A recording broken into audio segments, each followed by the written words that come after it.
વડોદરા શહેરના કારેલીબાગ વિસ્તારમાંથી નશીલા પદાર્થોનો મોટો જથ્થો ઝડપાયો છે।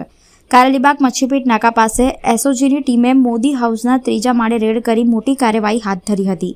પોલીસે સ્થળ પરથી 58.700 ગ્રામ મેફેડ્રોનનો જથ્થો કબજે કર્યો છે। કબજે કરાયેલા મુદ્દામાલની કુલ કિંમત 1.96 લાખ જેટલી છે। સાથે જ કેશ, મોબાઈલ ફોન અને વજન કાંટો સહિતની ચીજો પણ પોલીસે જપ્ત કરી છે। આ કાર્યવાહી દરમિયાન મોહમ્મદ રફીક ઇકબાલ મલેક નામના ઈસમને પોલીસે રંગે હાથે પકડી પાડ્યો હતો। પ્રાથમિક તપાસમાં બહાર આવ્યું છે કે આરોપી પોતાના ઘરમાં જ એમડી ડ્રગ્સ છુપાવી રાખતો અને છૂટક વેચાણ કરતો હતો।